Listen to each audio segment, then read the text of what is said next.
இனி உனக்கு ஒப்படைச்சிட்டு கோ ஹெட். Thank you boys. சும்மா பேசிட்டு இருக்கிறது எனக்கு பிடிக்காது, உங்களுக்கு அப்படித்தான் நினைக்கிறேன்.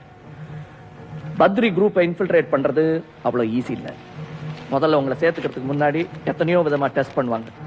அதெல்லாம் தேறி அவங்களோட சேர அவங்க நம்பிக்கைக்கு பாத்திரமாக நீங்க எத்தனையோ அநியாயங்களை செய்ய வேண்டியிருக்கும், எத்தனையோ அப்பாவிகளை கொல்ல வேண்டியிருக்கும். அதுல நம்ம ஆட்களும் இருக்கக்கூடும். Do it as a duty. அவங்க ஆக்ஷன் பிளான் என்னன்னு கண்டுபிடிங்க. வேற குரூப்புகளும் இவங்களுக்கு ஹெல்ப் பண்றாங்களான்னு தெரிஞ்சுக்கங்க.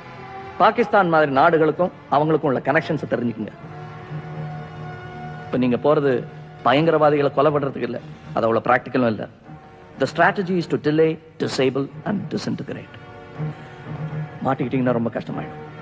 வலினா என்ன, அதை எப்படி பொறுத்துக்கிறதுன்னு டார்ச்சர் பண்றது மூலம் நாம தான் அவங்களுக்கு கத்து கொடுத்தோம். வலியில இருந்து தப்பிக்கிறத அவங்க கிட்ட இருந்து நாம கத்துக்கிட்டோம். உங்களை யாராவது ஒருத்தர் மாட்டிக்கிட்டா இன்னொருத்தனையும் நம்ம ரகசியத்தையும் காப்பாத்தி ஆகணும்.